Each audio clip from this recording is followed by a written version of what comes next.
All right. Hello. I'm really grateful to all of you for being here. My name is Tagan Engel. And I'm going to, I guess I'll give a brief intro. Oh, thank you. I want to just first express gratitude to all of you for being here and staying here through the rain, and gratitude for this moment of our lives on this land. I am a grandchild of Holocaust survivors. My grandparents escaped from a death camp, and I grew up with them telling their story, and it inspired the liberation work that I do, and my feeling that all of our wellness, all of our liberations are interconnected, including human and non-human beings. And so that is what I bring to this moment in this panel. I've spent the past 30 years doing food justice work and land justice work and the intersections of racial and economic justice within that, starting as a chef and then moving into working with farmers and with workers and with community-driven change work. And so I also work with the Northeast Forest Farmers Coalition, which is in Smokey House, which is why I'm here. So I'm going to pass it to each of our beautiful panelists to introduce themselves, and then we will get started with some of our questions. Okay. Hey everyone, my name is tanama, Veras.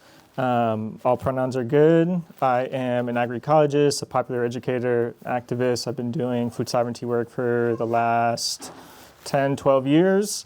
Currently I have a farm in central Vermont. I also manage the University of Vermont's farm and teach in the farmer training program. And I'm active with a number of social movements regarding agrarianism, food sovereignty, land sovereignty. And I'll leave it at that. This is not our microphone. This device I have. Oh, we get to have two mics. It's like extra. Two mics. Okay, yeah. Well, thank you, Tanama. My name is John Munsell, and I'm a professor of forest management and an extension specialist at Virginia Tech in Blacksburg, Virginia. So I'm up from Central Appalachia to join you here in Vermont. I want to thank the Smokey House for inviting me, and the Northeast Forest Farmer Coalition for hosting this event. I'm very happy to be here. We've been connected for many years, and I am excited to be involved with the expansion of coalition work. It's really special. I teach agroforestry at Virginia Tech, have for 17 years, and like Vermont, in Central Appalachia, we're heavily forested. So working underneath the canopy is a really important part of the agroforestry model in that region. We do have open lands like Vermont as well, so I also do some open field work. My background, actually I did a lot of work in the Catskills as a graduate student out of Syracuse. So it's nice to be back up in this cool climb, nice rain, makes sense. But I'm pleased to be here and look forward to the conversation, so I'll pass it on to Misty. Hi, I'm Misty Cook, and I work with the medicines with the Stockbridge-Munsee Band of Mohicans tribe, and I'm just honored to be here.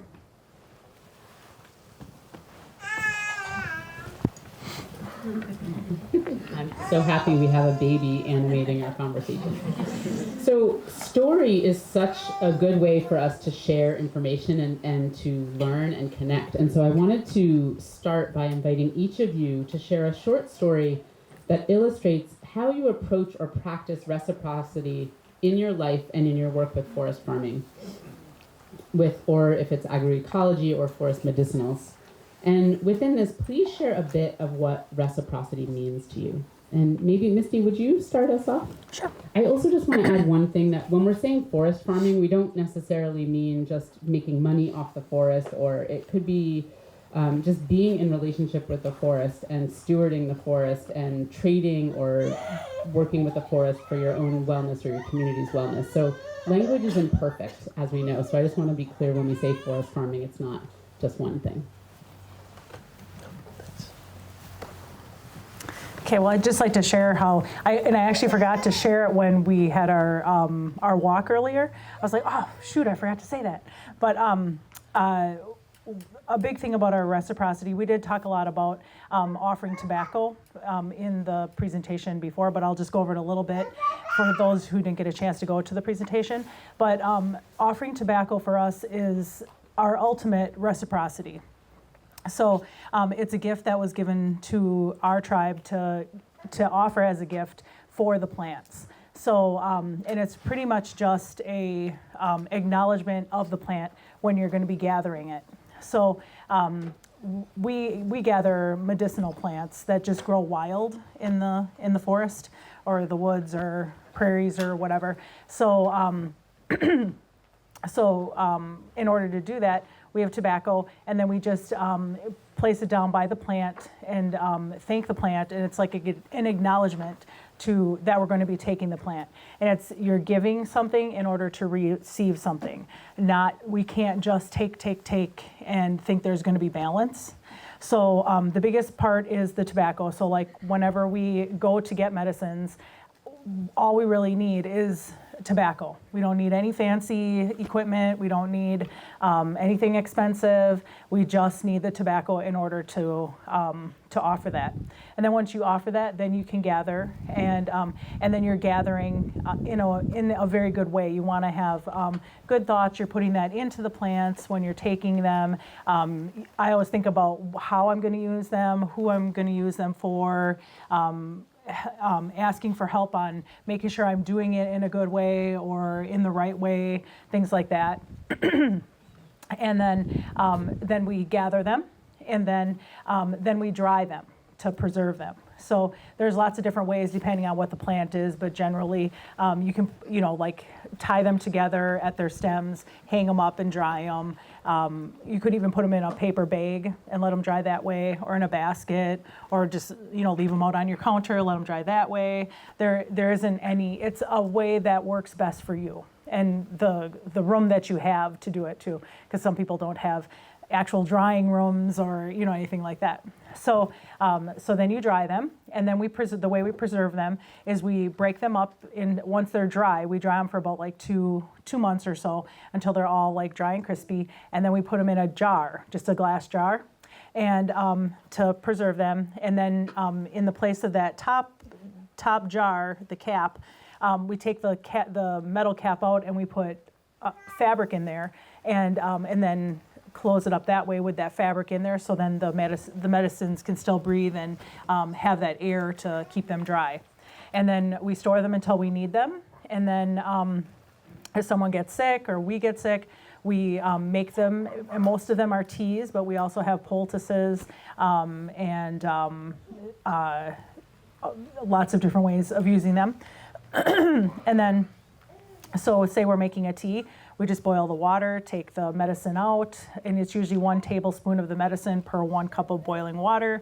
We put that in there, let it steep, and then we use the medicine. And then, or I make it for people, and then they take the medicine. And then when we're done with the medicine, it'll just be, like after you use tea, it's just like this wet, these wet little pieces of the plant. And then we put those back outside to go back to the earth. And then you can put them out by a tree or just, in a special spot or whatever, just with a thank you. So you've just completed the cycle of medicines where you gave the tobacco to take the medicine, and then you went through all the processes and then gave the medicine back to the earth. So that's like ultimate reciprocity there, I would think. So, and then, in that whole time, you're thinking those good thoughts and the healing feelings, things like that. It's healing you. And that, when I heard that they wanted to talk about reciprocity, that's kind of what we do, all the time, the whole cycle of the medicines. So did I answer the question? Okay. Is there anything else you want to share about what reciprocity means to you? I know you said to me sort of, it's this new word everyone's using, but... Yeah. So like, I don't know, a couple conferences ago, everyone was using reciprocity. I was like, oh, wow, okay. And then, but then I'm like, hey, wait, tobacco would be like the ultimate reciprocity. So I'm like, okay, I got it. Because I was like thinking, do I know what this is? And then, so to me, it's in everyday life. It's integrated into our lives with the medicines. We put out tobacco every day for all those things. And then pretty much we do medicines every single day. If it isn't for ourselves, it's for other people. And it's just always, we're just always doing it. You can never get away with it. Like even like if you go to Walmart or something, people will come up and be like, oh, what do I use for this? Or what do I do for that? Things like that. So you just never really, it's just integrated into our lives. And then I think that it's so important. And then like in the native way, these are all like native concepts. In the native way, it's always like you always need to give. Yeah, and so you're just constantly giving. And then like even if you go visit an elder, you will take them a present or something like that, or take them you'll bake them something and bring it to them or something like that. But then you're always getting one-upped by people. So like you'll go and give it to them, then you'll come back with like an armload of stuff. Or, and you're just like thinking, I was trying to give them something and then they gave me all this back, and it's just really crazy. Or like they'll give my kids a lot of things, stuff like that. Like we go to the fair like a couple weekends ago, and my son plays the fish game. He plays it, and then he didn't win a fish, but the lady goes, here, take a fish, because you're going to save the fish. She didn't want the fish to like die, so she was just going to give him a fish anyway because he he didn't win one. So it's just like and I think that like maybe we didn't do anything for her, but like in life we've given, like when you give, you'll receive, like, even if it's a fish at the fair or whatever it is. It just seems like the stuff like that happens to us all the time, and you're like, okay, thank you, So yeah. That's great. Okay. John, would you like to speak? Well, thank you, Misty, for offering that, not just perspective, but like living relationship and the cyclical nature of all things that are alive and mutually benefit from that type of interaction. It's great. I'm going to transition out of that a little bit because I am fully seated at the academy, I guess, we say, and have been for some time. And I'm going to focus on kind of human reciprocity in the midst of the relationships that you've described. And some of the work that I've been involved in, and I see several around the room. You might see a hat over there related to some of the coalition work that we've done in Central Appalachia. Susan Leopold's here, Margaret Bloomquist, others. Karen was involved at some point.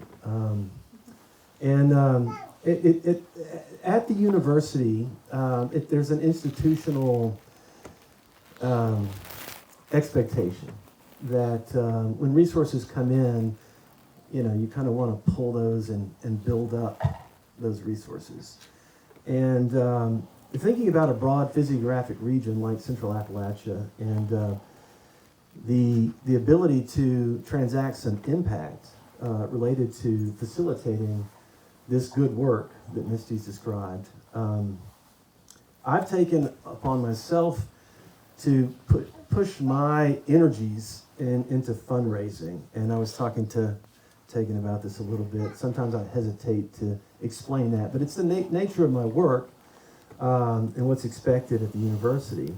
But my tact has always been to use some of our administrative infrastructure as a foundation for spreading good work. And if resources come in, I want them to go out. And I want to build partnerships and coalitions and work with organizations in my region, Rural Action, North Carolina State, Appalachian Sustainable Development, the list goes on, but in this region as well, Smokey House and others can band together and work through a model of shared resources. And when those finances come into Virginia Tech, as we've done now going on 10 years, I have done my best at the university to defend those from kind of the institutional inertia of money's coming in and money staying, and distribute those to organizations. And I think that's built a lot of trust over time through that work. And I think it's also empowered us collectively. And landscapes are broad and big. And, so I'm in Blacksburg, Rural Actions in Athens, Ohio, Appalachian Sustainable Development down in Abingdon, North Carolina State, well, at least where Margaret works in the Asheville area. And so there's many people throughout that region that could be serviced. If it was all just at one place, we would not be that effective. The program would not be that effective. So organizational reciprocity, I think, is also important in terms of facilitating broad positive change throughout a region. And my work has largely been focusing on coordinating that and generating resources, because we do need the money to be able to support organizations. And I do believe by that exchange, we've been able to build trust and work collectively, positioning ourselves now to kind of move into the next stage of growth and development in our region, working with the Appalachian Regional Commission, who has looked at what we've done as a coalition, largely focused on training, engagement, and outreach, and understanding some of the challenges and hurdles that we face to grow a bioeconomy that's also just, righteous, and has the cyclical nature that Misty was talking about, and wants to invest in that. And we've been able to generate some funds to work through what is a known relationship among multiple organizations, because over years we've developed that trust to position ourselves to be able to develop infrastructure and work on processing, yes, focused on markets, but also to celebrate the cultural aspects and the deep history around these plants, and do it in a way that involves all that are stakeholders in the sector. And so I'm very proud of that. I really am. A little emotional because I'm sitting here and thinking about, hearkening back. But that's an element of reciprocity amongst ourselves, I think, that we also have to achieve, in addition to working with our woodlands and the plants and fungi and trees and all the other things that we depend mightily upon grow in that space. If we can't take care of ourselves, then we can't take care of the forest. Thank you so much for sharing that. And it makes me think about connecting what John just said to nature as a really amazing teacher in reciprocity. And so thinking about, like, the forest does not hoard resources, right? Like, the forest is this ecosystem of the trees and the canopy, the trees, the understory, the soil, the air. And no one element, no one species is hoarding resources in the forest, right? And so literally what John's talking about has this nature connection. And I think it's really helpful for us to think about a lot of our human systems that we live in right now, like capitalism and living in the remnants and continuing of colonialism, are not very aligned with nature, right? And so these are like really good ways for us to look at how does nature do this and how can we translate that into how we interact as humans. So I really appreciate you sharing that. And I'm going to pass it to you. So I'm going to talk about reciprocity on two different levels. One that I practice every day in my life, on the personal level, when we think about our relationship with the land, with the earth. We run a CSA, which I'm sure many of you might have a CSA or participated or run one yourselves, right?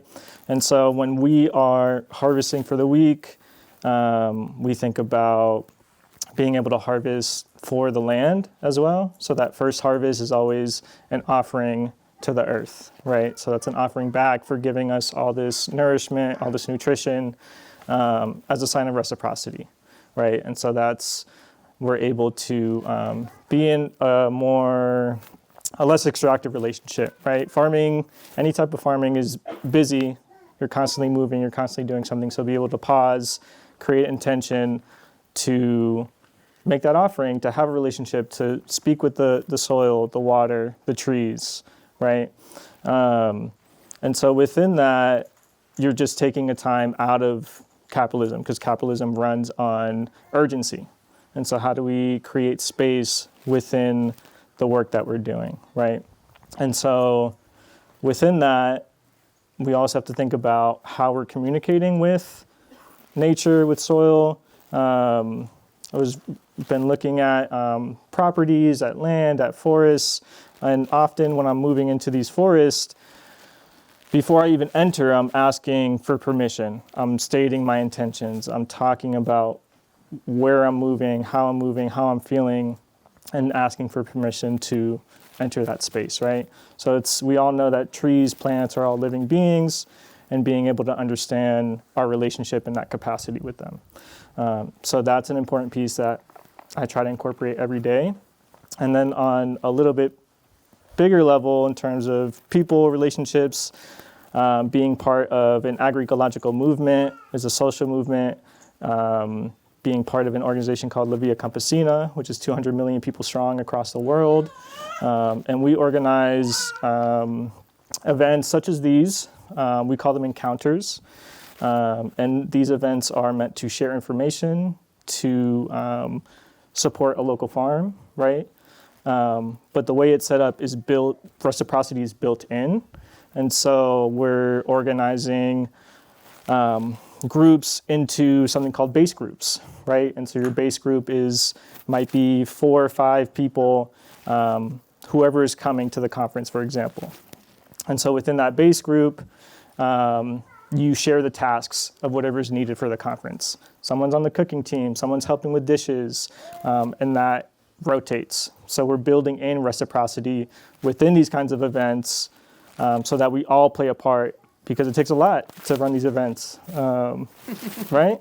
Yes. So if we can all play a part in that, and that's built into the structure, then we're automatically building relationships. We're building reciprocity, right? We're bonding amongst being able to support the kitchen or setting up the tents, right? The bathrooms or whatever it is. And so within that, folks can fit in with skills and learn new skills, right? And then within those encounters, there's also space for topics on forest farming, on food sovereignty, on settler colonialism, right? Having these difficult conversations in a space where you're building trust within those base groups.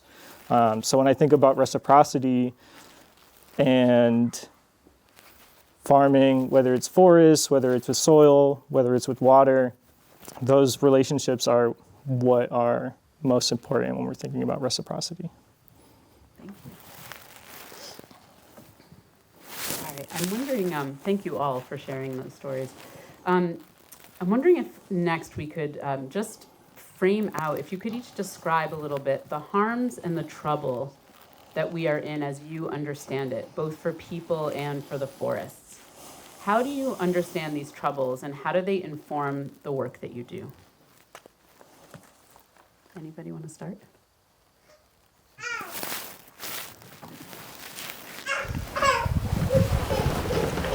A big thing for the tribes in our area, but it's a big thing for everywhere, is water.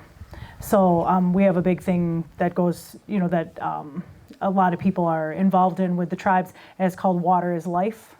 So it just focuses on how important water is. Like, we have ceremonies that are just about importance of water. And so I think, like, what's very, is it harming that you were using? Okay. There's nothing more harmful. You can use any word. Okay. There's nothing more harmful than not having water. That's like our number one thing. So so there's a lot of people that work towards, making sure that our water is going to be okay. And I think the way that we can do that is just by, they say, like, the way that we can really help and heal is through love. But sometimes that seems like really, like, through love, how can we do that? But we have to love the water more than money. We have to love the resources more than money. We have to love the trees more than money. And I know we do need money to make this all happen, which is really great. But then what I saw today, and it makes me very hopeful, is there's a lot of really young people here, and they have gotten to grow up differently, where they think about it differently. So they're going to be able to do it. They're going to be able to say, yes, we can do that. why can't, because now sometimes people will, there'll be like all these things that are holding us back from being able to do what we need to do. But the young people are going to find a way to do it and do it right and do it well and make it happen. So today, I was talking to quite a few of the young people, and they have that in them, and just being here, learning about all this, it's really great. So that's where I think that, with this, like, there's only, like, say you're a freshman in college or a sophomore, you only have like 2 or 3 more years, 4 more years, and you'll be doing it. You'll be sitting at those tables making the decisions. Yeah, why can't we put water first and still do what we're supposed to do, and put the resources first, put the trees first, things like that. There's going to be ways to be able to do it, and I think the young people are going to be able to do it because they got to grow up with that mindset.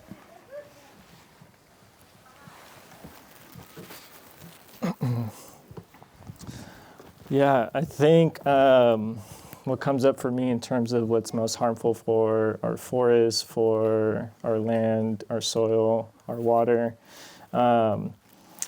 is just our systems of oppression that we're living in, that we unbiasedly know or unconsciously are perpetuating, right? I think about white supremacy culture. I think about imperialism, capitalism, these pieces that inherently are happening and that we don't have control of, right? But we can understand Eurocentric ideologies being either or thinking, individualism, right? Needing to pick us up by our bootstraps instead of being more collaborative, working in relationship with each other, supporting each other in growing together, right? Being together, we're going to go further, not faster.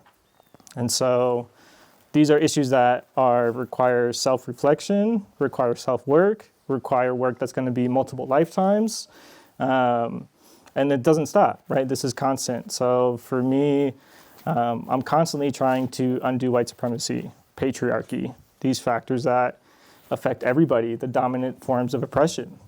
And so these affect our forest, right? When we think about monocultures of eucalyptus in California, right? Or deep logging happening in Vermont.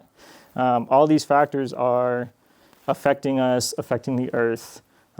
And we can start with change within ourselves and then working in our community, thinking about locally, moving to regionally, nationally, and globally, right? Because things that happen in the United States affect the rest of the world. And so we need to get out of our bubble and understand, be comfortable with being uncomfortable.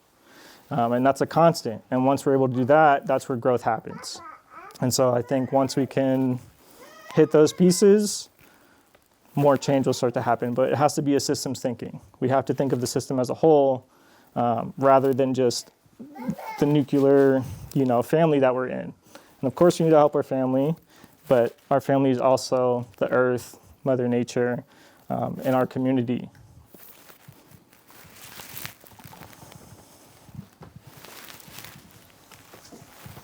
So I'm gonna offer the parable of Appalachia because I think it threads through both in terms of the horrific impact to the landscape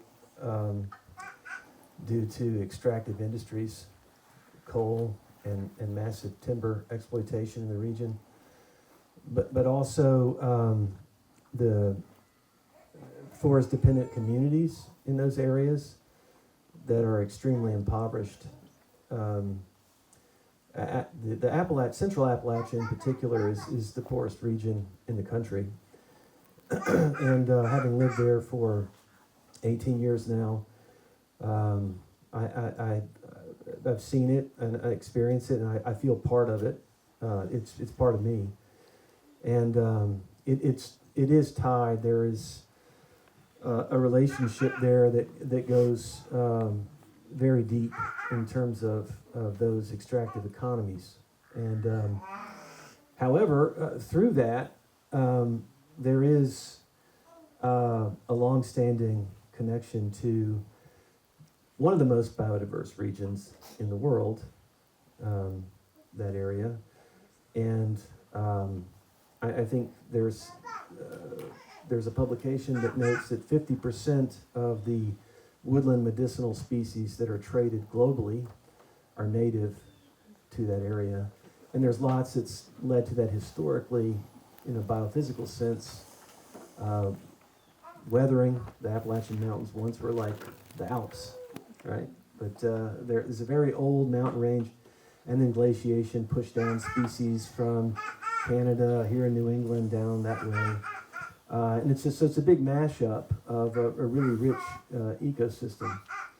There are deep indigenous connections to that area. The Appalachian Trail runs through the region. The Monacan people still live in that area where I live. And we also have the outcome of black communities that by no choice of their own live there and have depended upon the forest and learned from indigenous communities. Colonization, so European settlers that have moved there and have learned and shared, and it's a really rich mosaic of forest dependency and use that's come out of that region. But it's been exploited, and there is immense amounts of poverty. And I was talking to Tagan earlier, and I said, you know, there are white communities in Appalachia, but they're not privileged. They are not. They've been exploited. They've suffered from the ills of some of the capitalistic endeavors in those regions. But the deep connection and tradition in that area around their relationship to forests, for food, for fiber, for medicine, still persists. And it is the foundation for what we're doing there in terms of making the connections that Kamek noted today in terms of a reciprocal process and respect. And moving in, yes, you know, in our region, money does matter because we do want, and that's part of the equation, but it's not all. It's not all. It's also that kind of identity and that connection. So the region is in the midst of a transition because some of those extractive industries are declining. And there are many people working collectively to try and create a new narrative for Appalachia that's not a cartoon, that celebrates and respects and rewards the good work that people do in the forest.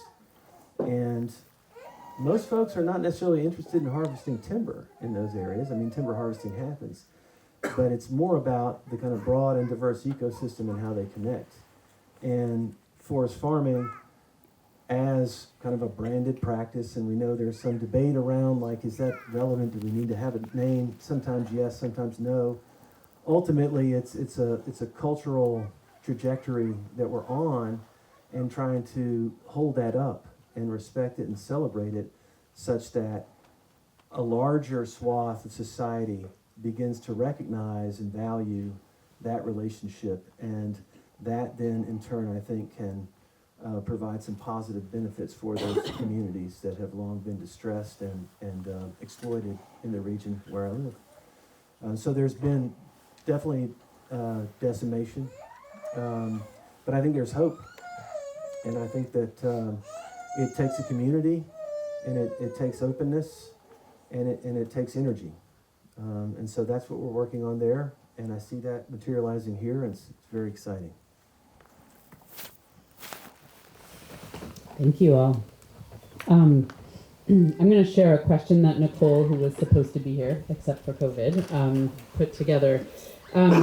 She was making the observation that in our dominant culture in our world, that in many people have sort of a reduced capacity to be in relationship, like are compared to the past and compared to how many Native peoples have been in deep kinship. And that that forests can actually be amazing teachers. And so she was making the observation that when you're in the forest, it can actually be harder to ignore the ecological, the interconnections of beings in the forest and that reciprocity in the forest. And so her question to all of you was, In your experience, do land workers who labor with love in forested ecosystems have particular wisdom and insight based on these experiences in the woods? And can you describe what that wisdom looks like? Does that make sense? Do you need me to read it again? I'm good. Yeah? Anyone want to take their turn? I can go first. I think it really does help a lot to labor in love.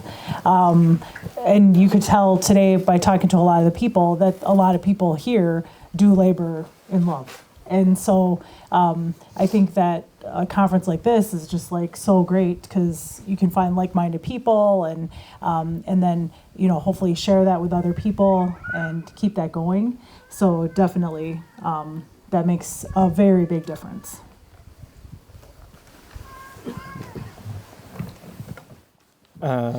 Yeah, when I think about working with the forest, working with the land, it often comes from a place of love, and I try to make sure it's from a place of love.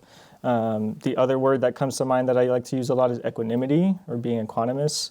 Being able to move, like in times of stress, being calm, essentially is kind of what that means. And so moving in equanimity, I see that a lot in the forest. So in addition to love, being equanimous, the forest is doing its thing. The leaves are rustling, right? Critters are walking. There's a spirit there. And so being able to honor that spirit through love, through equanimity, through compassion, through empathy. And that's the kind of thing you see in the forest. And if you happen to move leaves around, right, you might see little connections that are happening in the forest, right? And so all these things are happening all at the same time, and just being able to sit with that, I think, because we're in a society where we do move with a lot of urgency. Again, the forest teaches us that it takes time, right? I've had the privilege to spend time in old growth forests and redwoods in California, to the Green Mountains here in Vermont, right? And a lot of the same teachings, right? They're showing that things take time. And so when I think about working with the earth, working with the forest, it's a life's work, and being able to not rush it, and being in relationship. If we're planting trees, when's the best time to plant? Yesterday, right? And so we need to be able to honor that and respect that, and keep that in mind when we are working with forests and soil. Thanks, Tom. I just want to pick up on word time. Yeah. Trees grow slowly. A lot of what grows in the woodlands grows slowly. And working in the agroforestry arena, I mean, it's a teamwork proposition because it's like transdisciplinary. It's eco-mimicry, what we do. So you have the forester and you have the agronomist and you've got others that are involved. And my agronomic colleagues, if I can use that term, often say the foresters are like, a little bit more philosophical because of the time that it takes. And indeed, what happens in the forest, growing, if it is for market or for personal use, reaching a point where that neighbor can be harvested to provide some benefit to you. And then there's reciprocity in terms of the kind of cyclical approach. It takes time. So what happens in the intermediary, I think, is what Tanama is touching on, and that is other values and kind of a deeper connection and commitment. And I think this underpins a lot of the work in the forest, and I think it's a strong and important component of forest farming.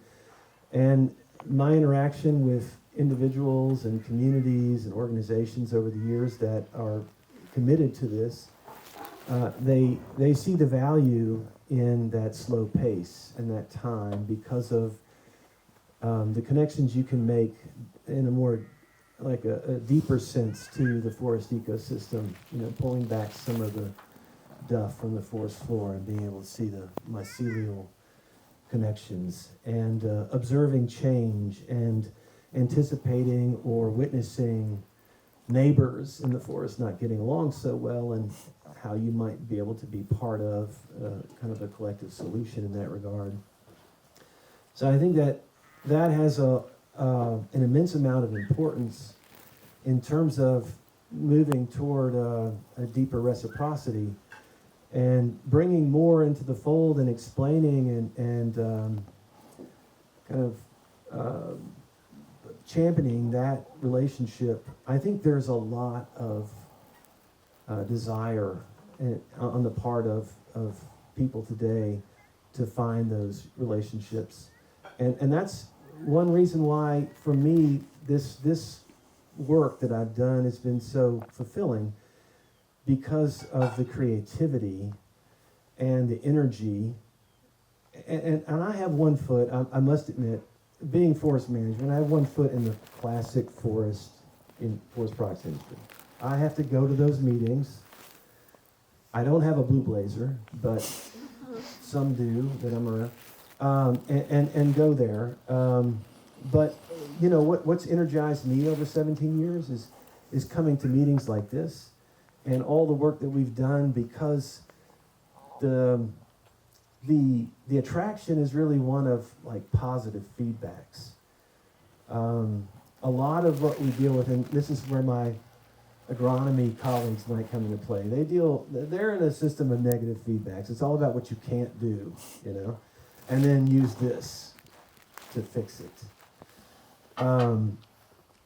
If you open up the lens and you learn from our greatest teacher, which is surrounding us, and you think about the time and space that's part of that evolution, and embed yourself in that, it inspires creativity. So you move into kind of a position of positive feedbacks, because it's about what you can do and how you can do that in a way that is complementary to all that surrounds you, your neighbors, your living neighbors, not just the human, but others, and those that are abiotic as well.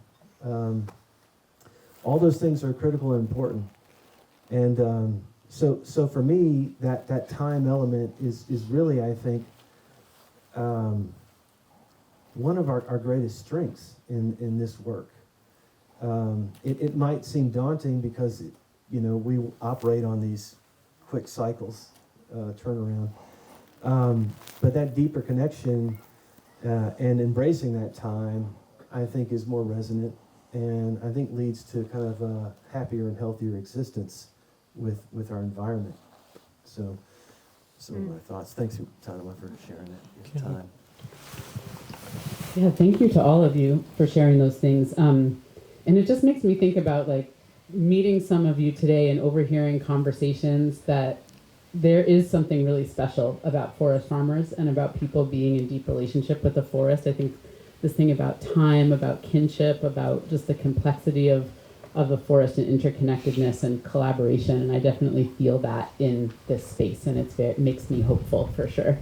I thought maybe we could build on this a little bit to think about how do we grow this community of people who are involved in forest farming and who are involved in moving in reciprocal ways, in reciprocal relationship, and normalizing it. How do we grow this? And how do we also think about kind of inclusiveness and equity in the way that we're growing this community? And you can answer that sort of in relation to your own personal work if you want.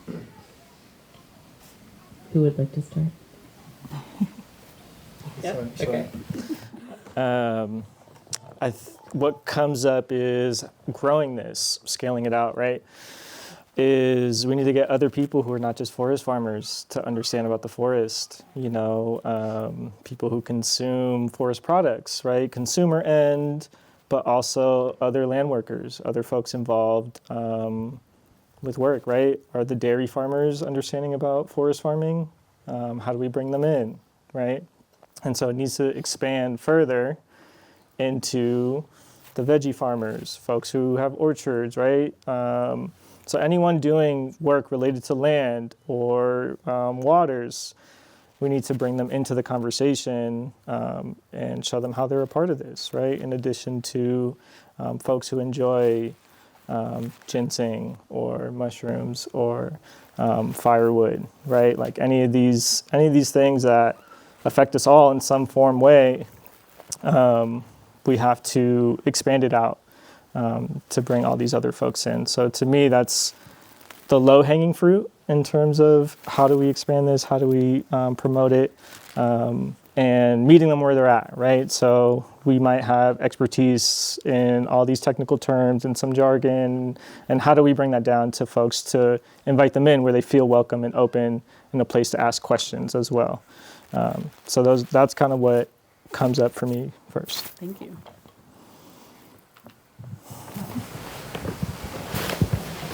I think for me, I think we can all just like really just interpersonally just do something nice for each other.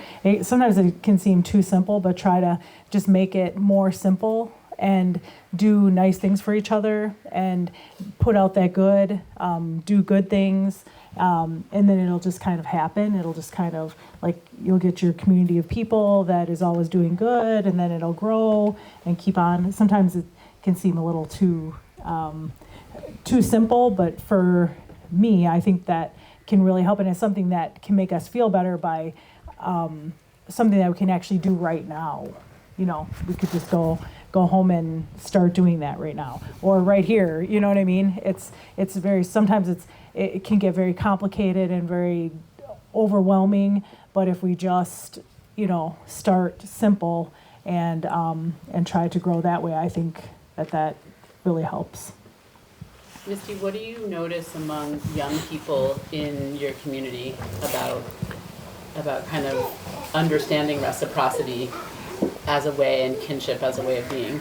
I think that just like here, what I've noticed, that they've gotten to grow up in a different generation where they've gotten to be exposed to how they've gotten to be able to have the viewpoints, the more open viewpoints of being able to make a change, being able to grow up with the culture and things like that too.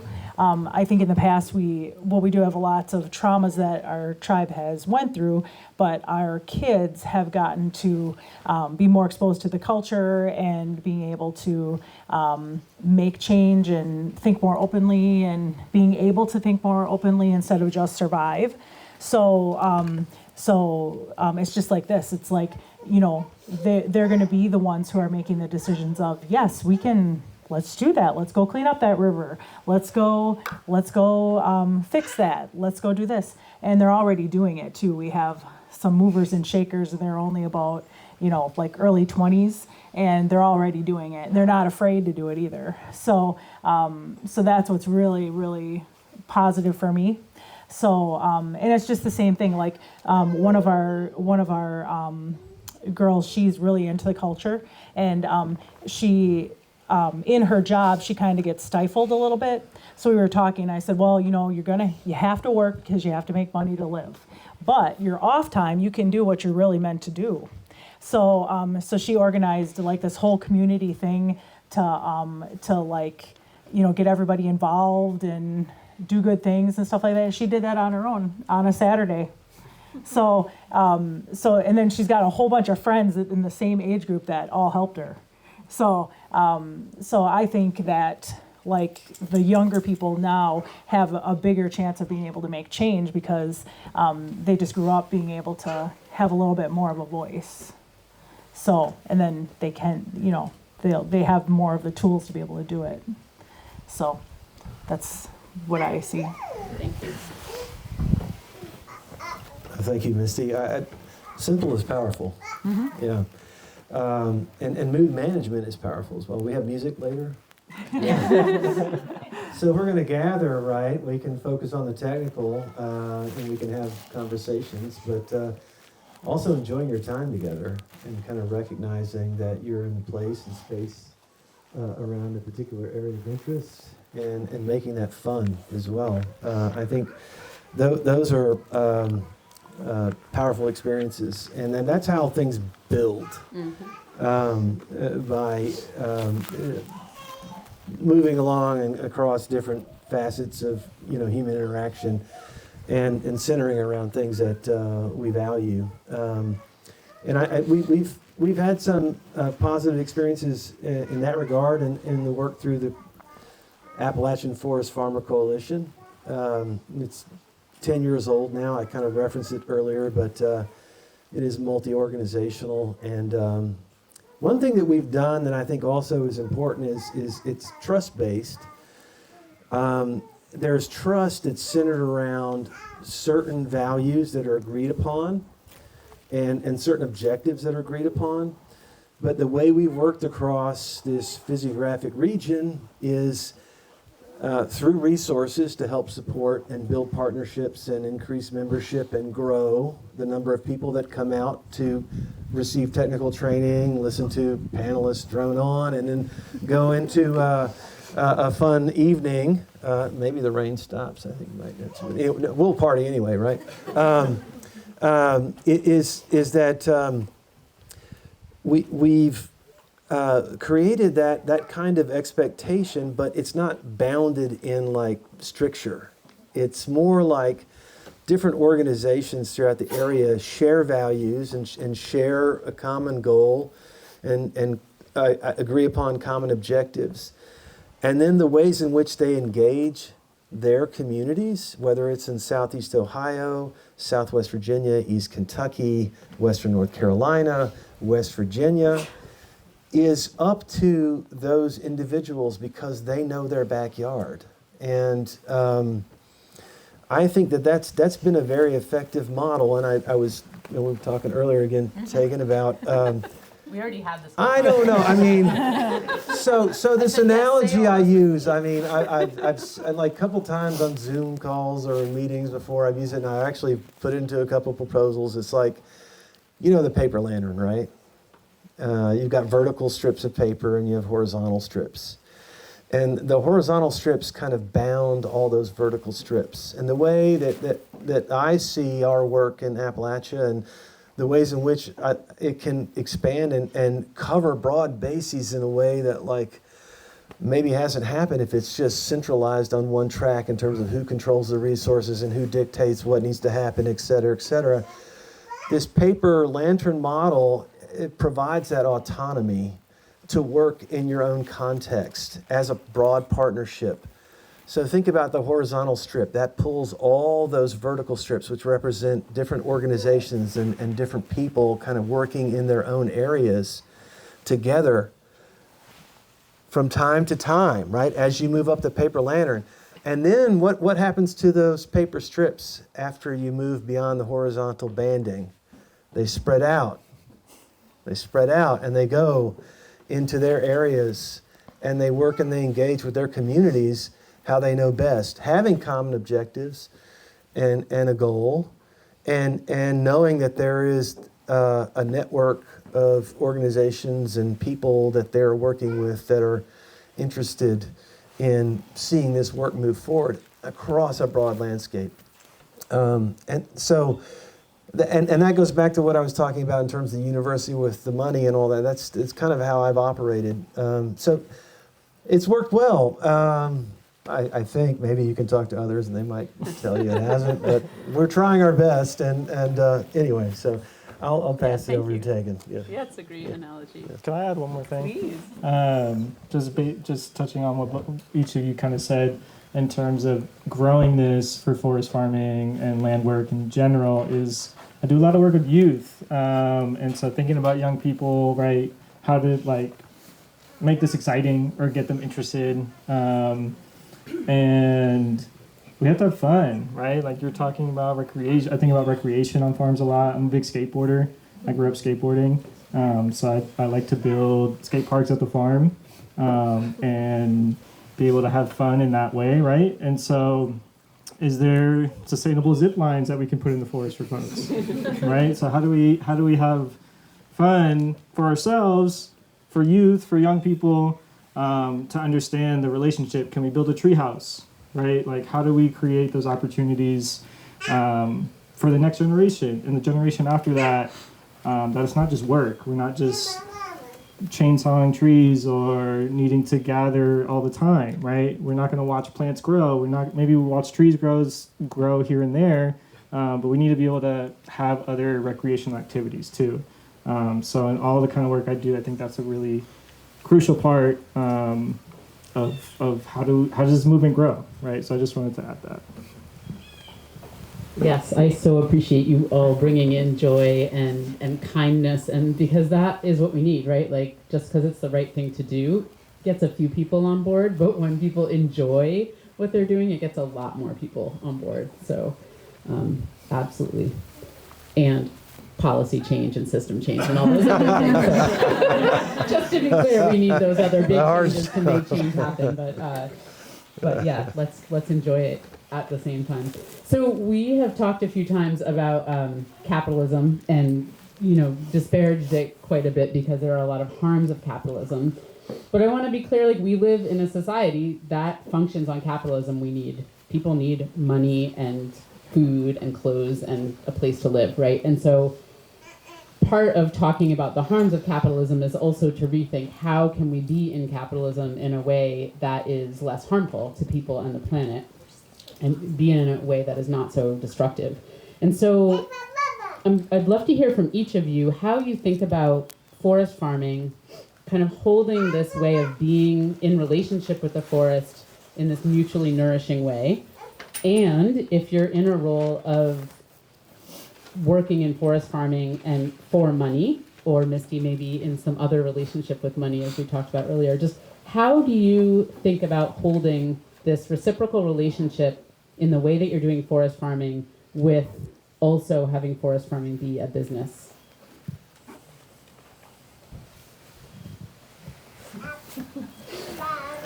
Oh, yeah. Yes, yeah. All right, I'll start with this.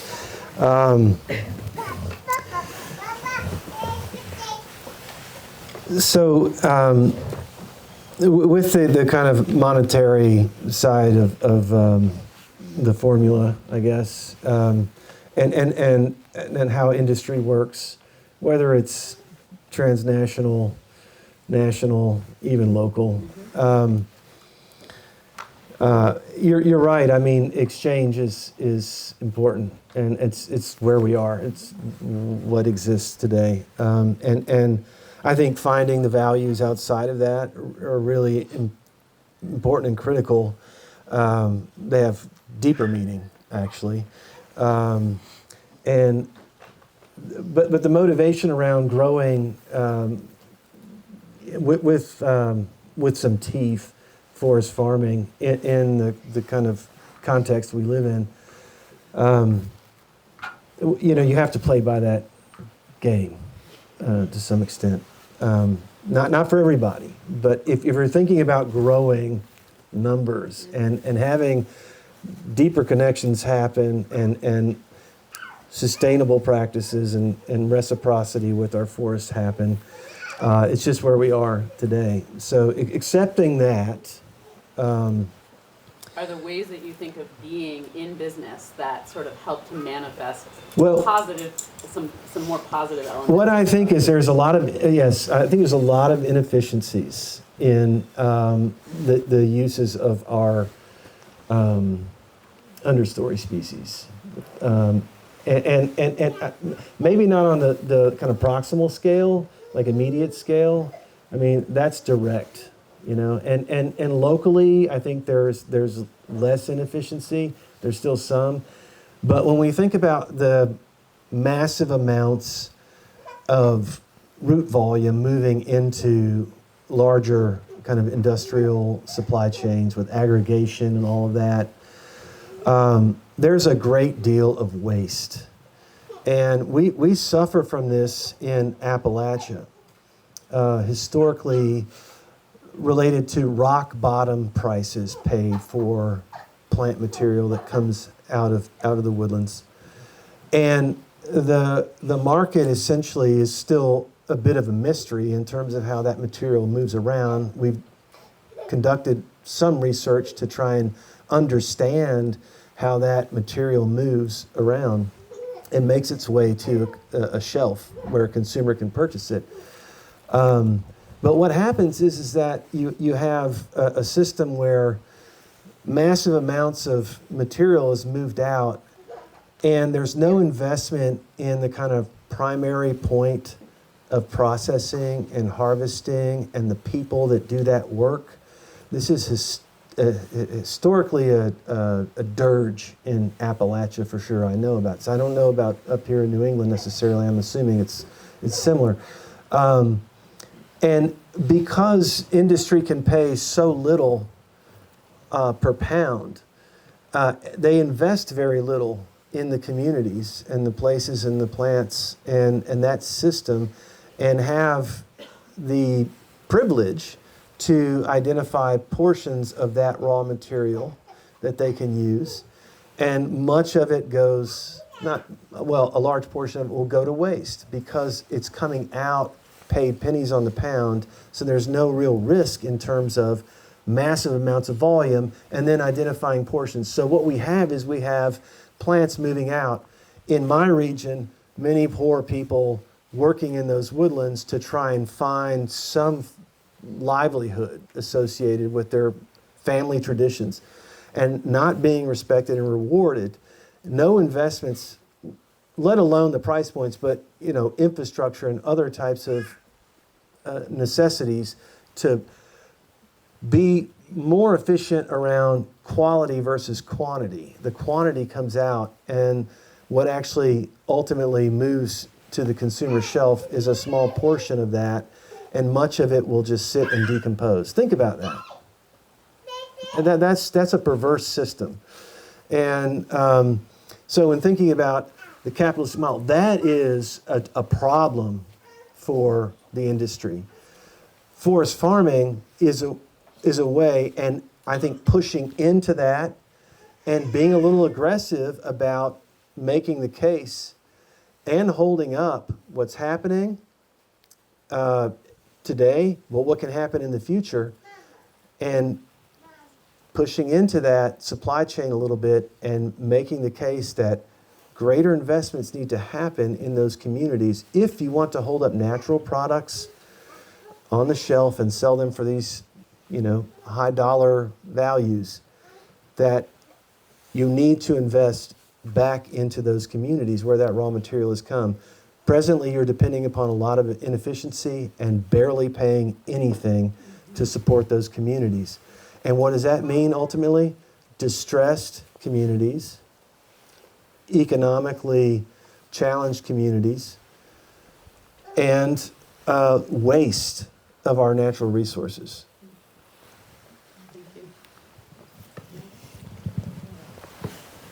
Yeah, the economics, the models of how do we sustain a livelihood within forest farming, within land work, is I often think of producer co-ops. How do we, again, become more collaborative within that? And I'm thinking of smaller scale systems, right, which for forests could be 50-acre forests, it could be a 500-acre forest, depending on how you view small scale.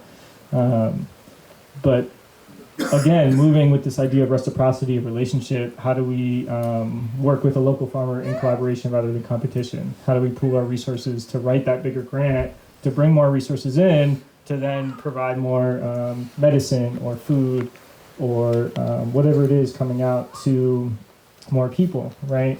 So how are we taking the means of production back into our hands? I think of an organization in Washington called Community to Community. They're a farm worker organization, similar to Migrant Justice in Vermont, for anyone who's familiar with Migrant Justice. And they're berry pickers, right? And they have been picking berries for Driscoll's and all these other huge corporations where they were able to organize and get their own land. And now they pick for themselves and create their own cooperative, right? So those are the kinds of models that I think about when I'm thinking about economic feasibility, right? It has to be more collaborative rather than competitive, right? Same for a lot of nonprofits doing great work. You're competing against the same folks doing the work, right? And so how do we work together to become stronger against these corporate capitalists, right? Like massive folks who don't care about poor people or folks on the ground. And so, I'm interested in organizing around producer co-ops. So folks can have their own LLC or nonprofit in addition to working together in a bigger cooperative, right? And cooperatives aren't inherently non-capitalistic, right? Ace Hardware is a cooperative. Sunkissed Orange is a cooperative, right? So we also have to keep in mind the nuance within that as well, and where cooperatives in the U.S. come from. Historically, those come from Black communities in the South. And so we have to understand the history so that we don't perpetuate the same issues that have come out of those situations. So it all ties back into, just our own political education, understanding of these systems, racial capitalism, imperialism, all these things, to then better understand how do we build a stronger bridge for each other to have a sustainable livelihood, right? I don't think most of us are trying to get rich off forest farming, but we want to be able to have food, housing, and water, right? And so with the reciprocity, it has to be more collaborative with each other. Right, before I pass it to Misty, I want to just mention if anyone's interested in cooperatives, there is an organization called the Cooperative Fund of the Northeast, which both coaches people in starting cooperatives and helps fund cooperatives. So if you are interested, check them out. And they help also transition businesses from single owner into owner occupied cooperatives. I'm going to pass this to Misty, and then maybe we'll take one or two questions from you all and then get up and move around because it's really cold. Should we take questions or not questions? Are people really freezing? You have a couple questions? All right, I'll take 2 questions. So I'm going to pass it to Misty. If you could speak about this thing around reciprocity in forest farming and money and how you think about that. Mm-hmm. Mine just kind of builds upon what you guys had mentioned too, just giving back. So if we all could give back, in our own way, whatever that is, if it's small or if it's big, depending on if it's a big business or a small business, whatever you can give back. I think if a large amount of people did that, that would really, really help us out and help change. So I don't want to take up too much more time. Well, just could you speak to that, you were explaining that in your community and in your culture that you actually can't take money in exchange for medicine, plant medicine, and talk about how then that works. Oh, okay. Well, when we actually give medicine out, if I make medicine and I give it out to somebody, we can't take actual money for the medicines. It has to be a barter, a trade, a gift, or whatever it can be. And it just goes way back to, throughout our whole family. And my grandma always said that if you take money for it, then the medicine isn't going to work. So it's just going back to that. So in the Native way, there's just so many ways like that. There's just so much community. There's so much, so many different ways. Like even I was just thinking this is a little bit different than what you guys do, but when we have profits in our tribe, it all goes back to the people. And sometimes I just wish America could be like that. You know what I mean? It's like we give it back to our people for health care. We give it back to our people for resources, whatever, like if they need help with things. There's just all these different places that we distribute the money to. And especially healthcare and things like that. And then even our land, the land that we live on, we each get a certain amount of land, and it's called a land assignment. So, but we live on all the land communally. So when you really think about how different it is compared to how America is, and I just feel bad sometimes because but it's us, we're the ones who give it back to each other. And it'd be great if America could do that, Yes. So, I don't know. But it just comes down to the capitalism of, when you, with some of the tribal ways, it's you cannot value money when you don't have money. So you have to find a way to, to live. So capitalism is total opposite. So I think it makes it easier to give to each other when you don't really have the money. You don't really have a lot of money for one person, but you have enough money to make it spread out amongst a lot of people. You know what I mean? Yeah. And to help them instead of one person is like, super, super rich with this gigantic farm, and then there's all these little farms that can't even exist. It's so sad, actually. So that's just kind of like what I was thinking about when you guys were talking about that. Yeah. I'll be brief. I just want to add like a addendum to what I said earlier. It's not all doom and gloom in the industry. I talked about pushing into the supply chain. Yes. In Appalachia, we have, by way of some of our partner organizations, been able to realize much higher price points for forest farm material on the part of discerning companies. They're there, and some that aren't playing ball right now know they need to. So, I don't want to keep going back to the money thing, but we have been able to realize some higher price points, and so people are being respected and rewarded for the quality material they're bringing by way of forest farming. Great. If you have questions, we'll just take quick questions.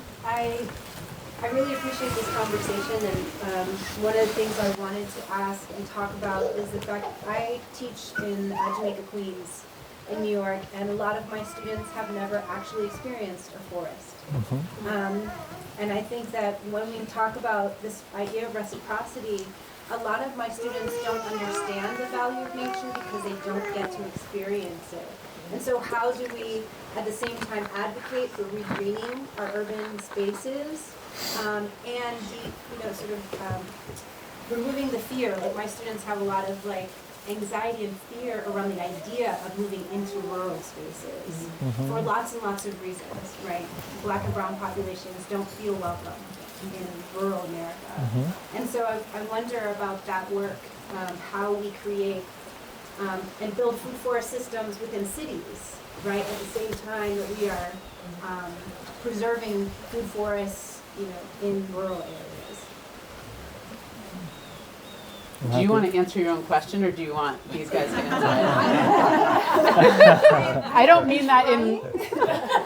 But I think part of it is when I talk about food forest systems in cities, people have no idea what I'm talking about. And there's not enough bridges to for my students or kids from the city to come to these spaces, to experience what it is to be in the forest and actually at peace, right? Like the well-being that you get by being able to be under a tree canopy. You don't get to experience that if you are in the middle of Jamaica, Queens, and there are no trees, right? So, how do we all advocate in ways that create a cycle so that we're not leaving out those resistors that are trapped in some concrete. And I didn't say that in a flippant way. I actually meant it in a really reciprocal way, which is that you all have wisdom, right? So I actually welcome you to share an observation, not only a question. So did someone want to speak to it, because this is some of the work we've actually been doing. My partner, Amber Tam, a Black woman from Brooklyn, and so she's in Vermont with me. And so a lot of the work we do is also trying, how do we bring, because we both grew up in kind of urban areas, and we live in Vermont is the ruralest state in the country, for anyone who didn't know, right?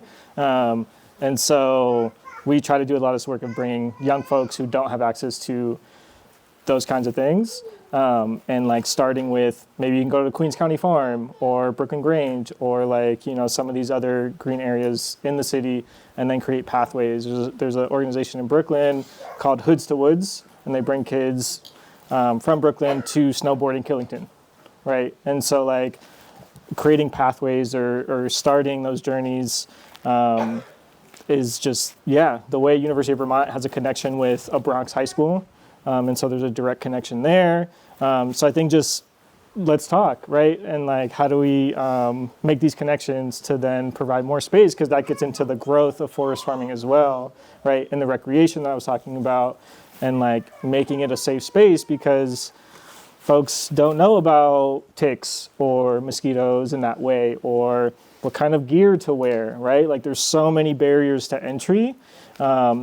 And how can we call upon the community to make it an open space and provide those items? Who has an extra sleeping bag or a tent or, some of those things to make folks feel welcome in that way. But yeah, there's a lot of moving pieces in that. Yes, please. So one other thing I think is such a cool opportunity for forest farming is that you can do, especially with like forest medicinals, in small little patches in urban areas, right? And that's, coming from New Haven, like one of the things we've been thinking a lot about is like small abandoned lots that are going to forest. Like when people have land access issues, we have all this great urban farming movement. Can we figure out a way to use these urban natural areas or small patches or degraded forests, and how can we bring these areas? I think not needing huge row crops means that forest farming is a place we can also bring it to the city, as well as making sure we have the paths to the rural. Yeah, and that's what I was going to offer. I mean, no, I love it. Yeah, it's great. Scalable. I mean, that's one thing that's great about it. The agroforestry model is highly scalable. It can compress into small. And I was part of a study looking at the emergence of community food forests across the country, and we were studying more how people organize for the permanence and longevity of those polycultures. But indeed, you can compress, shiitake log production can happen, right in front of me here. You can grow medicinals while you're also growing fruit trees. And in that compressed space, you might not get the volume you need to feed a neighborhood, but it's a civic space where people come and gather around food and that ecosystem. And that's more meaningful than just showing up to a park. It's a park plus. And then from that, it expands and spreads out. And one of the most effective communicators when it comes to taking some of those types of uses and spreading throughout a community are the youth. Going home and sharing what they learned with their parents, and that then can lead to additional uses throughout those areas. So, square little parking lot gets torn up, grow something. We have a garden in Milwaukee too. I had done a walk there, and they're trying to do the same thing. But that's about all I know about that, though. There's a group called Every Town Vermont that's working on securing land ownership for Black and Brown folks in every town in Vermont, and I wonder if agroforestry could become a part of that partnership. Yeah. There's a foundation in Columbus, Ohio. It's called the PASS Foundation. They develop educational programs for STEM education, but within that, they have a environmental and an outdoor education program, and it's for primary schools, like elementary kids.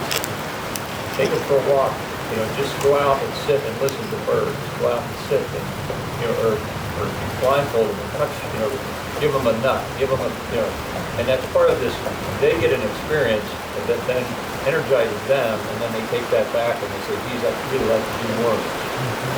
So the PASS Foundation in Columbus, they provide programming for all schools throughout the state of Ohio. Thank you. Yes, there is so much more to talk about when it comes to land access and kind of our history of just racial and economic segregation and oppression. So there are many, many more solutions needed at the local level and at the highest systemic levels. So lots more. Please keep sharing your ideas amongst each other and your knowledge about resources that are out there. I just want to say thank you to our panelists for sharing your wisdom.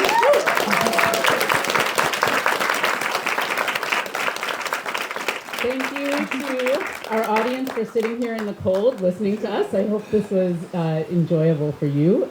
And just welcome everyone.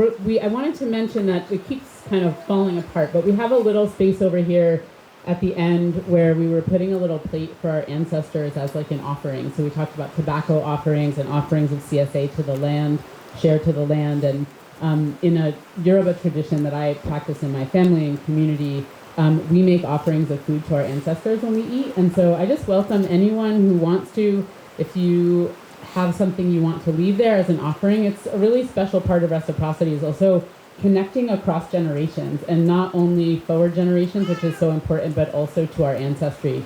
And just want to invite you all to do that if that feels meaningful to you. So thank you all. Let's get warm and hopefully hear some music and eat some hot food.